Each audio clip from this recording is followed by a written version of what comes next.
Hello everyone, welcome to my channel. तो जैसे सब लोगों को पता चल ही चुका है, अरमान मलिक के भाई कालू मलिक फिर से पहुंच चुके हैं रिहाब सेंटर।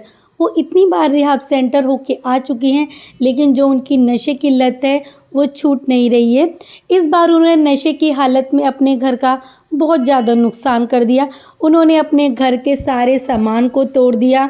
इनफैक्ट उन्होंने अपने घर के मंदिर को भी लात से मार मार के तोड़ दिया।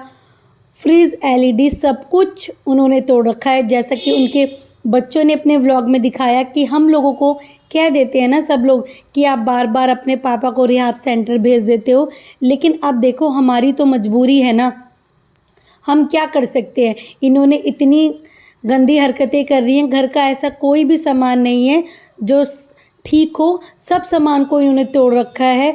एसी, स्कूटी सब कुछ तहस नहस कर रखी थी। तो इसी बीच में सपना दीदी जो हैं, उनका भी एक व्लॉग आया। उन्होंने बोला कि भाई मैं रोज़ रात में अपने सभी भाई बहनों के व्लॉग देख के सोती हूँ, देख लेती हूँ, क्योंकि भाई मैं जा तो सकती नहीं, लेकिन मैं देख लेती हूँ कि सब लोग ठीक ठाक से हैं या नहीं है। लेकिन 3-4 दिन से जो हिमांशु का है व्लॉग नहीं आ रहा था, तो मुझे लगा कि भाई कुछ ना कुछ गड़बड़ ज़रूर है। फिर जब मैंने उसका व्लॉग देखा, वो इतना ज़्यादा रो रहा था, तो मुझे बहुत ज़्यादा बुरा लगा कि भाई है तो खून के रिश्ते ही। हम लोग भले ही दूर हो जाएं, एक दूसरे से बात ना करें, लेकिन खून के रिश्ते कभी ख़त्म थोड़ी ना होते हैं। तो भाई बहुत ज़्यादा मुझे दुख हुआ अपने भाई के लिए भी, और इतना सामान जो उसने तहस नहस कर रखा था उसके लिए भी। और बच्चे इतना ज़्यादा रो रहे थे।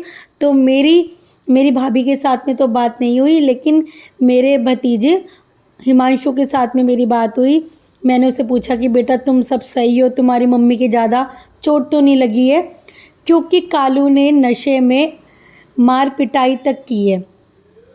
तो सोचो ऐसे इंसान का कर ही क्या सकते हैं। तो सपना दीदी ने वही स्टैंड लिया है कि भाई हम लोग आ तो सकते नहीं हैं, हम लोग जा तो सकते नहीं हैं, क्योंकि इतना सब कुछ अब बर्बाद हो चुका है, इतने रिश्ते ख़राब हो चुके हैं कि नहीं जा सकते हैं।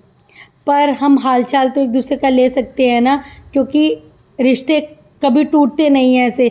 और अगर व्लॉगिंग नहीं कर रहे होते तब हमें पता ना चलता, लेकिन अब व्लॉगिंग में देख के तो बहुत ज़्यादा बुरा लगता है ना कि इस तरीके से हो रहा है।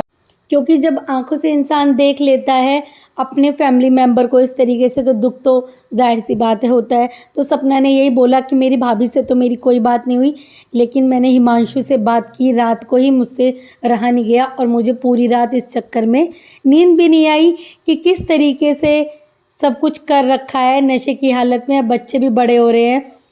तो कालू को भाई बिल्कुल भी उसके नशे की लत छूट ही नहीं रही है।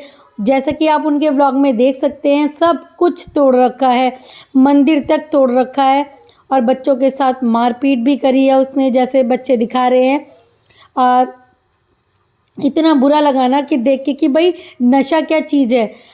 हर बार इनको छोड़ के आया जाता था रिहाब सेंटर, तब सब अरमान मलिक को गालियाँ देते थे, बोलते थे कि भाई तू अपने भाई को हमेशा रिहाब सेंटर छोड़ के आ जाते हो, वो तो व्लॉगिंग भी करते हैं, ऐसा कुछ नहीं है, ठीक दिखते हैं। पर असलियत तो अब सामने आ रही है ना कि उसका रिहाब सेंटर जाना बिल्कुल ठीक ही रहता था, क्योंकि इतनी बार जाने के बाद भी उसकी ये लत छूट नहीं पाई है।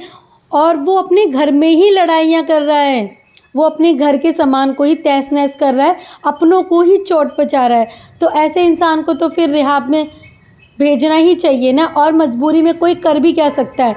कौन अपने पिता को इस तरीके से देख सकता है, कौन पत्नी अपने पति को दे सकती है कि वो रिहाब में ही रहे। ये लोग तरस खा के उसको ले आते थे कि भाई हम साथ में रहेंगे, लेकिन जो कालू की है वो ये हरकतें सुधर नहीं रही हैं। और उसने सबको पहले परेशान कर रखा था, और अब उसने अपने बच्चों तक को परेशान कर दिया। उसे ये नहीं दिख रहा है कि मेरे बच्चों के अब एग्ज़ाम चल रहे हैं, वो पढ़ाई करेंगे या मेरी इन सब चीज़ों से निजात पाएंगे।